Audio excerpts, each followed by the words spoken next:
कागजात नामजदगी जमा करवाने का अमल मुकम्मल। सियासी पहलवान अखाड़े में उतर आए हैं। नवाज शरीफ लाहौर से भी इलेक्शन लड़ेंगे। शहबाज शरीफ ने NA 123 से भी इंतखाबी फॉर्म जमा करवा दिए हैं। मरीम नवाज सरगोदा से उम्मीदवार, बिलावल भुट्टो ने लाड़काना और शहादात कोट से कागजात नामजदगी जमा करवा दिए। जहांगीर तरीन 3 हलकों से इलेक्शन लड़ेंगे। बानी PTI ने NA 89 मियांवाली से दूसरे कागजात नामजदगी जमा करवा दिए। तो आपको अपडेट कर रहे हैं, कागजात नामजदगी जमा कराने का अमल आज मुकम्मल हो चुका है। सियासी पहलवान अखाड़े में उतर आए हैं। नवाज शरीफ लाहौर से भी इलेक्शन लड़ेंगे। शहबाज शरीफ ने NA 123 से भी इंतखाबी फॉर्म जमा करा दिए हैं।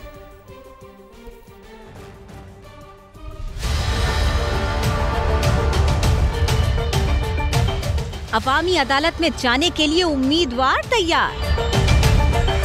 मुल्क भर में कागजात नामजदगी जमा कराने के लिए रिटर्निंग अफसरान के दफातर में रश। मुस्लिम लीग नून के कायद और साबिक वजीर आजम ने मान सेहरा के बाद लाहौर से भी कागजात नामजदगी जमा करा दिए। NA 130 से इंतखाबी फॉर्म जमा कराए। शहबाज शरीफ ने भी लाहौर के एक और हल्के NA 123 से फॉर्म जमा कराए। मरियम नवाज ने सरगोदा PP 80 से भी कागजात जमा करा दिए। कौमी असेंबली के 2 और पंजाब असेंबली के 4 हल्कों से उम्मीदवार होंगी।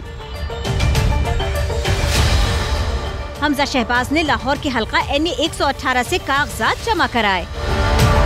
मरियम औरंगजेब ने मखसूस नशिस्तों पर कागजात नामजदगी जमा कराए। वजीर आजम बनने की ख्वाहिश लिए बिलावल भुट्टो ने भी कौमी असेंबली के 2 हल्कों से कागजात जमा करा दिए। NA 194 लाड़काना और NA 196 कंबर शहदाद कोट से उम्मीदवार होंगे। इस्तेहकाम में पाकिस्तान पार्टी के पेट्रन इन चीफ जहांगीर तरीन का 3 हल्कों से इलेक्शन लड़ने का फैसला। NA 149 मुल्तान, NA 155 और PP 227 लोधरा से भी इंतखाबी मैदान में उतरेंगे। शहर कायद का रुख करते हैं, खुर्शीद आलम वहाँ पर मौजूद हैं।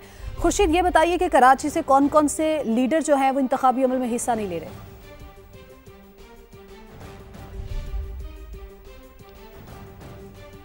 खुर्शीद, अगर आपको आवाज़ आ रही है तो इस हवाले से बताइएगा। इंतखाबी अमल जो है वो शुरू हो चुका है। उम्मीदवारों की इब्तदाई लिस्ट आज जारी होगी। कल से स्क्रूटनी का अमल भी शुरू होगा। तो कौन कौन से ऐसे लीडर हैं जो इंतखाबात में हिस्सा नहीं लेने जा रहे? तो अपने नाज़रीन को बता रहे हैं कि आम इंतखाबात के लिए कागजात नामजदगी जमा कराने का अमल मुकम्मल हो चुका है। उम्मीदवारों की इब्तदाई लिस्ट आज जारी होगी। कल से स्क्रूटनी का अमल शुरू होगा। कौन से लीडर इंतखाबी अमल में शरीक नहीं हो रहे, इस्लामाबाद से असलम खोखर से जानते हैं। असलम खोखर, आप कहिएगा कि इस्लामाबाद में क्या सूरत हाल है, कौन कौन से लीडर हिस्सा ले रहे हैं, कौन कौन से नहीं ले रहे? जी, अगर मैं वफाकी दारुल-हुकूमत इस्लामाबाद की बात करूँ तो यहाँ पर कौमी असम्बली की 3 नशिस्तें हैं जिनके लिए जो कागजात नामजदगी है वो जमा करवाए गए।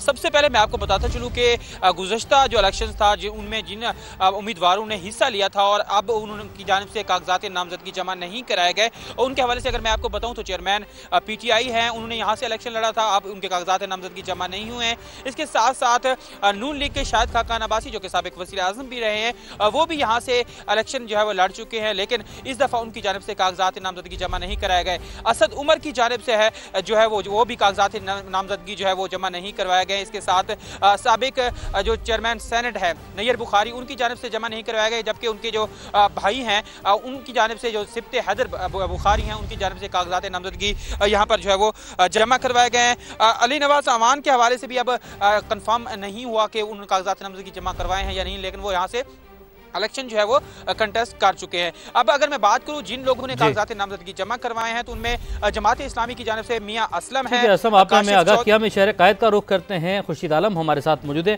खुर्शीद, शहर कायद में क्या सूरत हाल रही? देखिए, शहर कायद में इस दफ़ा तवक्को थी लोगों को कि पीपल्स पार्टी के बिलावल भुट्टो जरदारी हस्ब रवायत लियारी से अपने कागजात नामजदगी जमा कराएंगे, लेकिन उन्होंने लियारी से कागजात नामजदगी जमा नहीं कराया। इसी तरह अवामी तवक्कुआत ये भी थी कि आसफा भुट्टो भी कराची से शायद कागजात नामजदगी जमा कराएंगी, लेकिन वो भी इस बार हमें उम्मीदवार के तौर पर नज़र नहीं आई। और इसी तरह अगर हम बात करते हैं तो PTI के बहुत से रहनुमा इस दफ़ा मंजर से गायब हैं और उनके कागजात नामजदगी जमा नहीं हुए। कुछ रहनुमाओं के कागजात नामजदगी जमा हुए हैं और कुछ के आज़ाद हैसियत में जमा हुए हैं। इसी तरह ये बताया जा रहा है कि इस्तेहकाम पाकिस्तान पार्टी के इमरान इस्माइल जो साबिक गवर्नर रह चुके हैं उनके कागजात चूँकि इसलिए जमा नहीं हुए कि उनकी गवर्नरशिप से इस्तीफे के बाद जो टेन्योर था 2 साल का वो मुकम्मल नहीं हुआ और उसके बाद ही वो उम्मीदवार हो सकते हैं, तो इसलिए उनके कागजात नामजदगी भी जमा ठीक नहीं हो है। सके। खुर्शीद आलम हमारे साथ मौजूद थे, कराची की सूरत हाल बता रहे थे। हमारे नुमाइंदगान मुख्तलिफ शहरों से हमें अपडेट कर रहे हैं कि वहाँ पर किसने कागजात नामजदगी जमा करा दी और किसने कागजात नामजदगी अभी तक जमा नहीं कराए, कौन हिस्सा ले रहा है कौन नहीं। आप सबका बहुत शुक्रिया।